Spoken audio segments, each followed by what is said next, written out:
Hai, selamat datang di channel gua. Di video kali ini, gua bakalan bahas mengenai Sekai Seiko no Ansatsusa. Video ini adalah kelanjutan dari video sebelumnya.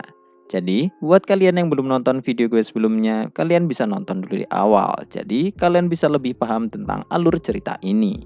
Dan juga, video ini bakalan menjadi spoiler buat kalian yang belum nonton anime atau baca manganya. So, peringatan spoiler berat buat kalian. Dan untuk kalian yang baru saja menemukan channel ini, silakan subscribe dulu channel ini supaya terus update dan juga berkembang. Oke, tidak usah lama-lama lagi, kita mulai saja untuk videonya. 3, 2, 1.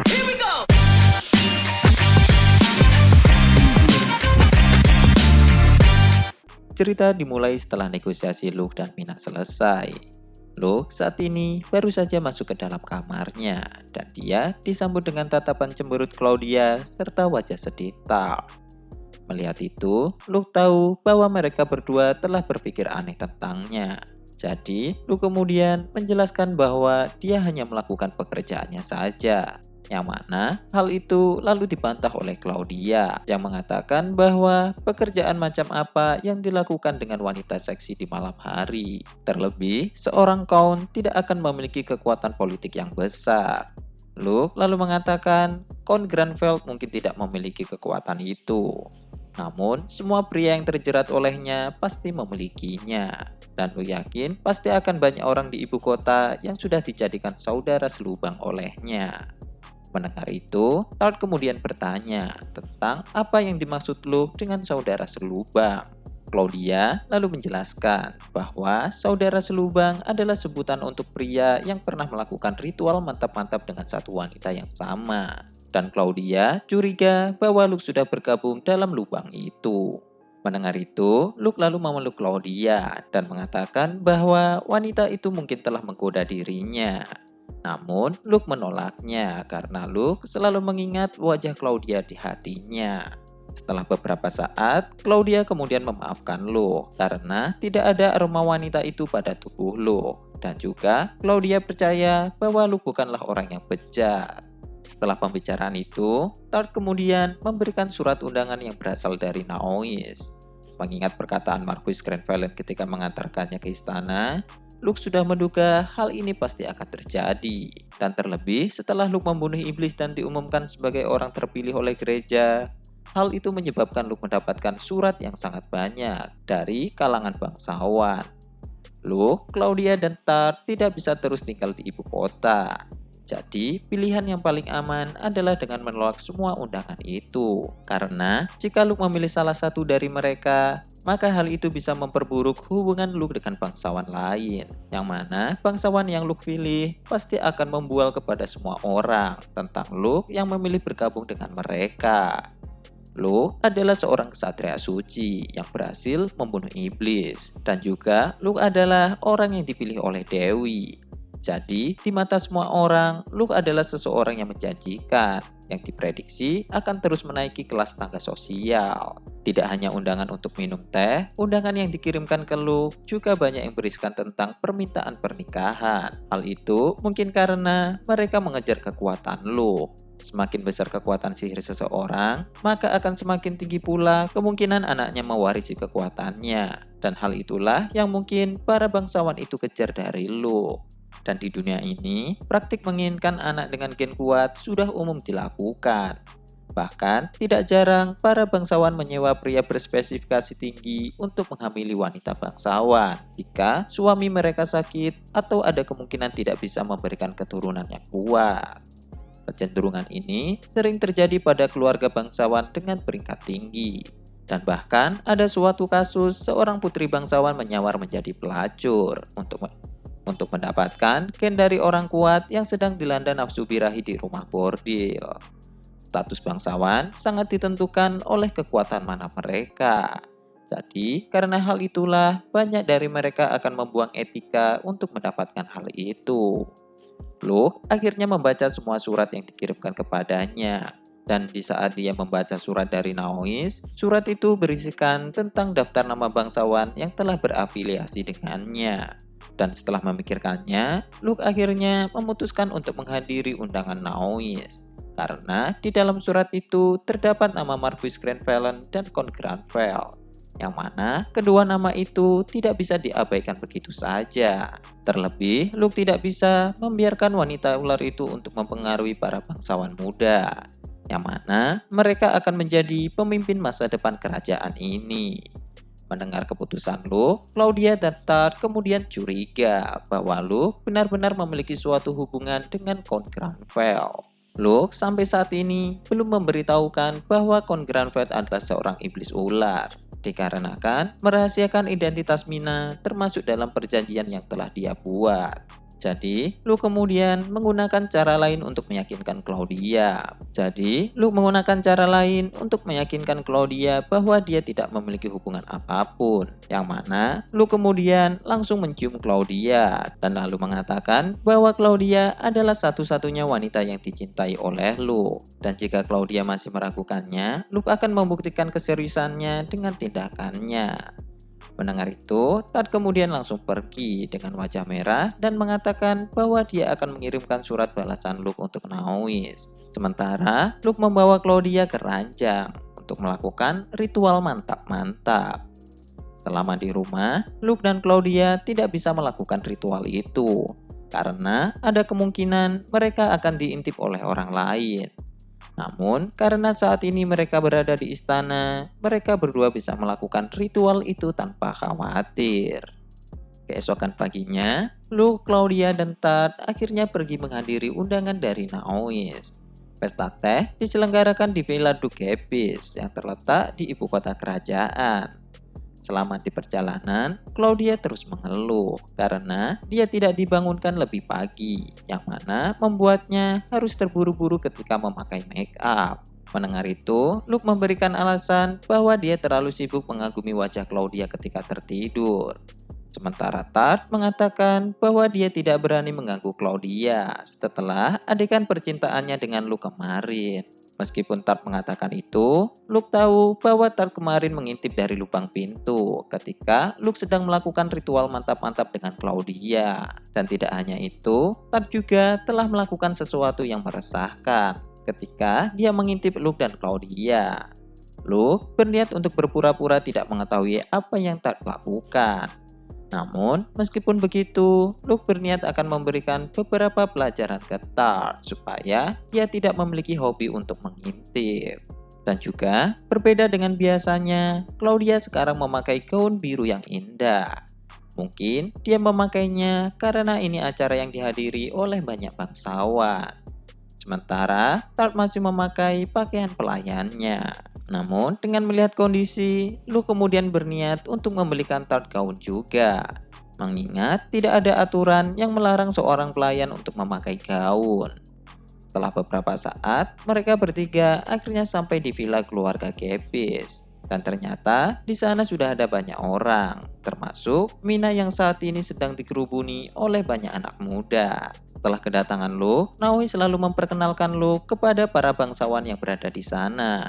Dan nampaknya mereka semua sangat bersemangat ketika Luke memberikan sambutannya. Hal ini mungkin terjadi karena Luke sudah mulai dianggap sebagai idola oleh mereka. Naois lalu juga memperlihatkan pasukan yang sudah dia bentuk, yang bernama Ordo Auguit. Mendengar itu, Luke bisa langsung menebak kepribadian dari anggota pasukan itu. Karena Auguit adalah nama kesatria idaman di dalam dongeng. Pada dasarnya, Naois telah mengumpulkan dan memberi tujuan ke orang-orang yang tidak berguna, namun mereka memiliki kekuatan. Luke menebak bahwa Naois nampaknya hanya memanfaatkan mereka untuk mencapai tujuannya saja. Dan latar belakang Naois nampaknya sangat membantu dalam proses rekrutmennya. Setelah melihat pasukan itu, Luke kemudian bertanya tentang apakah Naois berniat meminta Luke untuk bergabung ke dalam pasukannya. Yang mana dijawab oleh Naois bahwa dia tidak bermaksud untuk mengatakan itu secara langsung. Namun tujuan dari pasukannya adalah untuk membantu Luke membunuh iblis. Epona tidak akan keluar dari ibu kota kerajaan. Jadi, mereka akan membantu Luke dalam membunuh iblis dan melindungi dunia ini. Mendengar itu, Luke paham dengan maksud Naois. Karena jika mereka memperoleh prestasi mengalahkan iblis bersama kesatria suci, maka ketenaran pasukan mereka pasti akan meroket. Namun, Luke dengan tenang kemudian mengatakan bahwa dia tidak membutuhkan mereka, karena mereka mungkin hanya akan menghalanginya saja. Mendengar itu, Naus dan pasukannya kemudian terdiam membeku. Namun, bagi Luke tidak masalah jika mereka membencinya, karena hal itu akan lebih baik daripada mereka mati di medan pertempuran. Setelah beberapa saat, kekaguman yang mereka tunjukkan kepada Luke sebelumnya telah menghilang dan sekarang telah digantikan dengan ekspresi marah. Hal ini mungkin karena mereka tidak pernah berpikir bahwa mereka akan mengalami penolakan sebelumnya. Naois sambil tersenyum kemudian mengatakan bahwa lelucon Luke sangatlah buruk. Namun Luke menjawabnya bahwa dia tidak sedang bercanda. Sebagai seseorang yang sudah pernah membunuh iblis, Luke yakin bahwa kesatria milik Naois hanya akan membebaninya selama di medan pertempuran. Dan Luke tidak punya waktu untuk melindungi mereka semua saat dia harus melawan iblis. Luke benar-benar mengingat pertempurannya ketika dia melawan iblis. Waktu itu, Tart yang melawan iblis di garis depan benar-benar kewalahan. Meskipun kemampuan fisiknya sudah ditingkatkan oleh skill My Loyal Knight milik Luke. Dan Tart juga sudah menggunakan skill rank S Mystification serta obat doping. Skill rank S adalah skill yang hanya bisa dimiliki oleh 1 dari 100 juta orang. Dan meskipun sudah menggunakan 2 skill rank S, hal itu masih belum cukup untuk mengalahkan iblis. Naois yang tidak terima dengan penolakan Luke kemudian mengatakan bahwa menurut laporan Luke, Tart dan Claudia telah memberikan kontribusi besar dalam membunuh iblis. Dan jika itu benar, Naois merasa bahwa mereka tidak akan masalah karena Naois berpikir dia lebih kuat daripada Tart dan Claudia dan pasukannya juga memiliki kemampuan yang tak kalah hebatnya. Naois memang lebih hebat dalam nilai akademik. Namun selama ini, Tart dan Claudia tidak pernah serius ketika berada di akademi. Terlebih, kekuatan mereka berdua sekarang juga sudah sangat meningkat. Menanggapi perkataan Naois, Luke kemudian mengatakan bahwa dia tidak akan menerima Naois selama dia tidak memiliki sihir Demon Killer. Karena tidak mungkin baginya untuk membantu Luke tanpa memiliki sihir itu terlebih dahulu. Naois lalu membantah hal itu dan mengatakan bahwa dia bisa membantu dengan memainkan peran seperti Tart, yang mana adalah menahan iblis di garis depan. Meskipun begitu, Luke tetap menolaknya karena dia tidak ingin membawa beban hidup selama di pertempuran. Mendengar itu, Naois menjadi marah karena dia dianggap lebih rendah daripada Tart. Dan lalu Naois yang sudah tidak tahan akhirnya menantang Tart untuk bertarung. Jika Naois menang, maka Luke harus menarik perkataannya. Dan jika Tart yang menang, Luke bisa meminta apa saja yang dia mau. Luke sebenarnya tidak ingin menerima tantangan ini. Namun, untuk mengakhiri permasalahan, Luke akhirnya memutuskan untuk menyuruh Tart bertarung dengan serius. Tart lalu bertanya, apakah itu tidak masalah jika dia serius? Mendengar itu, Naois kemudian menjadi lebih marah karena dia merasa diremehkan. Tart dan Naois lalu pergi ke arena tempat bertarung yang terletak di tengah taman. Sebelum pertarungan dimulai, Naois masih sempat untuk menyuruh Tart berganti baju, memakai baju tempurnya terlebih dahulu. Namun, Tart mengatakan bahwa baju mate-nya ini adalah buatan Luke, yang mana dirancang untuk bisa digunakan bertarung juga. Baju tempur buatan Luke adalah baju khusus yang dibuat dari bahan monster dan ditingkatkan dengan sihir. Yang mana hal itu membuat baju itu menjadi lebih kuat daripada armor manapun. Namun satu-satunya masalah saat ini adalah rok Tart. Tart memang memakai kaos kaki panjang yang bisa melindungi tubuh bagian bawahnya. Namun gerakan Tart ketika bertarung pasti akan menggulung roknya. Jadi Luke kemudian memutuskan untuk menggunakan manipulasi angin untuk menjaga agar rok Tart tidak terangkat ketika bertarung, supaya orang lain yang berada di sana tidak melihat segitiga bermuda milik Tart. Dan juga entah mengapa Naois nampak terlihat seperti mengkhawatirkan Tart. Namun itu bukanlah sesuatu seperti dia tertarik dengan Tart sebagai lawan jenis. Dan kemungkinan terbesar hal itu terjadi karena Tart nampaknya telah mengingatkan Naois dengan ibunya. Karena ternyata Naois adalah anak dari Dukepis dengan seorang pelayan. Dalam pertarungan ini, Nawis menggunakan pedang kayu, sementara Tart akan menggunakan tombak kayu. Sebelum memulai pertandingan, Tart memperingatkan Nawis untuk menjaga bagian tengah tubuhnya, karena Tart akan membidik bagian itu dengan kecepatannya. Mendengar itu, Nawis menjadi marah lagi dan menyuruh Tart untuk berhenti meremehkannya. Tart sebenarnya tidak pernah meremehkan Nawis, namun Tart hanya khawatir jika dia membunuh Nawis dalam pertempuran ini. Beberapa saat kemudian, aba-aba pertarungan pun dimulai. Nawis memasang gaya ortodoks tanpa menimbulkan celah. Sementara di sisi lain, Tart menggunakan skill mystification-nya. Dan lalu saat pertempuran dimulai, Tart kemudian menghilang. Gerakan Tart tidak hanya cepat, namun juga dengan akurat mendaratkan serangannya ke titik yang dia katakan sebelumnya. Menghadapi serangan itu, Nawis hampir tidak bisa menghindari serangan Tart. Di saat terakhir, Nawis bisa menahan tombak Tart menggunakan pedangnya. Hal itu bisa dia lakukan karena peringatan yang diberikan Tart sebelumnya. Namun meskipun begitu, pedang kayu yang menahan serangan Tart kemudian hancur. Dan Nawis terlempar keluar dari arena dan berguling-guling hingga menabrak ruang penyimpanan di taman. Pertarungan akhirnya pun berakhir dengan kemenangan telak Tart. Melihat kekalahan Nawis, anak buah Nawis nampak merasakan sesuatu teror dan keheranan yang luar biasa. Namun beberapa saat kemudian Nawis masih bisa berdiri. Dan dia berjalan tertatih-tatih menuju ke arah Luke dan Tart. Melihat itu, Luke kemudian mengatakan bahwa ini adalah tingkat kemampuan Tart untuk saat ini. Dan meskipun sekuat ini, Tart masih kewalahan ketika melawan iblis. Dan dia hanya bisa menghentikan iblis yang dia lawan hanya selama beberapa detik saja. Jadi setelah Nawis mengetahui ini, bukankah seharusnya Nawis sudah memahami maksud Luke? Meskipun begitu, Nawis dengan tatapan kosong terus berjalan dan meraih tangan Tart. Dan kemudian dia bertanya bagaimana Tart bisa mendapatkan kekuatan itu. Dan Nawis juga sangat membutuhkan kekuatan. Setelah mengatakan itu, Nawis pun akhirnya pingsan. Melihat itu, anak buahnya kemudian dengan panik bergegas memanggil dokter untuk menyembuhkan Nawis. Tart yang melihat itu kemudian bertanya, apakah Luke yakin untuk melakukan ini? Yang mana lalu dijawab oleh Luke bahwa mereka harus menghadapi kenyataan ini. Karena jika Luke hanya menolak permintaan mereka begitu saja, Luke yakin bahwa Nawis pasti akan membawa anak buahnya untuk melawan iblis. Yang mana hal itu akan berakhir dengan kematian. Luke juga sengaja untuk tidak bertarung untuk menghindari alasan bahwa mereka kalah karena Luke adalah seorang kesatria suci yang spesial. Jadi karena itulah Luke lebih menyuruh Tart untuk melakukan pertarungan itu. Sebelum pulang, Luke menghampiri Mina terlebih dahulu dan bertanya tentang apa yang dia lakukan di sini. Yang mana dijawab Mina bahwa dia datang ke sini hanya untuk menikmati hobinya saja. Bermain dengan pria tua mungkin akan lebih menguntungkan baginya. Namun, mengamati pemuda yang berambisi pada kekuasaan telah membuatnya jauh lebih bergairah. Mendengar itu, Luke lalu mengatakan bahwa Nawis adalah temannya.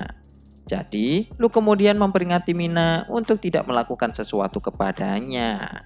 Namun, Mina kemudian menjawab perkataan Luke bahwa Luke tidak punya hak untuk mencampuri urusannya. Karena hal itu di luar dari kesepakatan mereka.